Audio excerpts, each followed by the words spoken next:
तो सबसे पहले जिस चीज का नाम आता है वो है सोना।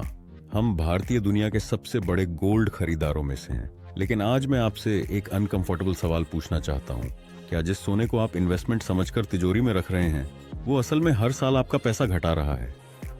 दोस्तों, इस 5 मिनट में मैं फाइनेंस की बात पर आपको वो कड़वा सच दिखाने वाला हूँ जो ज्वेलर कभी नहीं बताएंगे। आज हम जानेंगे सोने में निवेश का सबसे खराब तरीका और वो तरीका जहां सरकार खुद आपको सोने पर ब्याज देती है। सबसे पहले बात करते हैं उस तरीके की जिसे लगभग 90% भारतीय निवेश समझकर अपनाते हैं, गहने।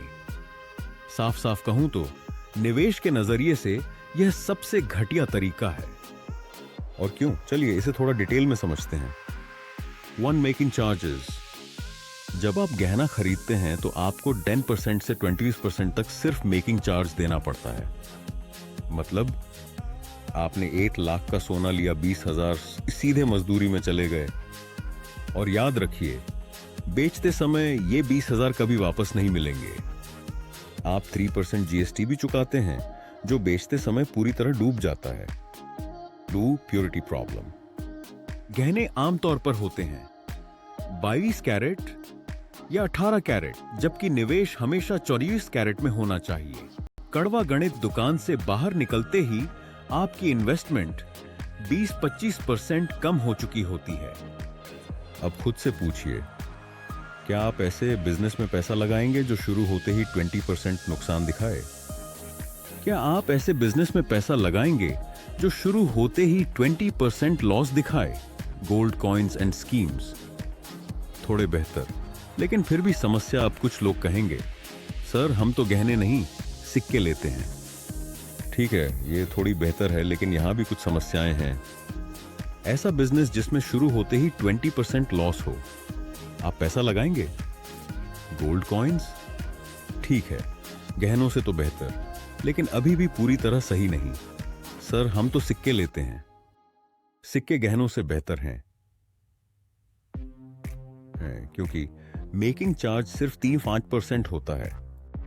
लेकिन यहां भी कुछ समस्याएं हैं। बेचते समय पूरी कीमत नहीं मिलती, स्टोरेज और चोरी का डर हमेशा बना रहता है। बैंक या ज्वेलर दोनों में झंझट, और ज्वेलर्स की मंथली गोल्ड स्कीम्स।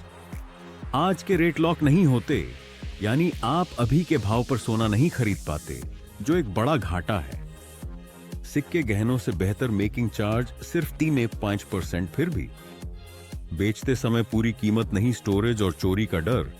बैंक या ज्वेलर दोनों में झंझट, और ज्वेलर्स की मंथली गोल्ड स्कीम्स। आज का रेट लॉक नहीं। सबसे बड़ा नुकसान, आप आज का गोल्ड रेट लॉक ही नहीं कर पाते। अब आते हैं सही निवेश की बात पर। मैं आपको बताऊंगा वो तरीका जो वाकई पैसा बनाता है। 1. Sovereign gold bonds SGB best option. ये मेरा पर्सनल फेवरेट है। सरकार द्वारा जारी 28 कैरेट सोने से लिंक। हर साल 2.5% ब्याज, 8 साल बाद पूरी तरह टैक्स फ्री क्री। मतलब सोना बढ़ रहा है, प्लस सरकार किराया भी दे रही है।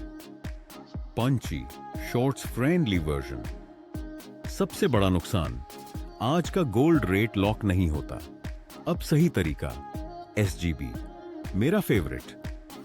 2. Gold ETF and mutual funds. अगर आप शेयर बाजार को समझते हैं तो गोल्ड ETF और गोल्ड म्यूचुअल फंड्स एक शानदार विकल्प हैं। पूरी तरह ट्रांसपेरेंट, लिक्विडिटी अच्छी होती है, और सबसे अच्छी बात, आप गोल्ड ETF में सिर्फ 50-60 रुपीज से भी शुरुआत कर सकते हैं। 3. Digital gold. अगर आपके पास केवल 100 रुपीज हैं तब भी आप सोने में निवेश कर सकते हैं। सिर्फ फोन पे या गूगल पे से 24 कैरेट शुद्ध सोना, कोई लॉकर टेंशन नहीं। इजी और फ्लेक्सिबल रियल कंपैरिजन। फर्क साफ दिखे। मान लीजिए आपने 1 लाख निवेश किए गहनों में, 5 साल में गोल्ड रेट 50% बढ़ा, लेकिन making charge plus purity loss के बाद गोल्ड बढ़ा। आपका RS1 लाख बना लगभग RS1 20 लाख SGB में। गोल्ड बढ़ा, अब लगभग 1,50,000 5 साल का ब्याज प्लस 0.5%। आपका RS1 लाख 1,60,000 सीधा 40,000 का फर्क। Final advice, strong ending. तो मेरी साफ और सिंपल सलाह है, शादी ब्याह या पहनने के लिए शौक से गहने खरीदिए। पैसा बढ़ाने के लिए सिर्फ SGB या गोल्ड ETF चुनिए दोस्तों। अगर आपको फाइनेंस की ऐसी ही सच्ची और प्रैक्टिकल बातें सीखनी हैं, तो फाइनेंस की बात को अभी सब्सक्राइब कीजिए। नीचे कमेंट में बताइए, आपके पास सोने का कौन सा रूप है? गहने, SGB या डिजिटल गोल्ड? मिलते हैं अगले वीडियो में। तब तक फाइनेंशियली स्मार्ट बने रहिए।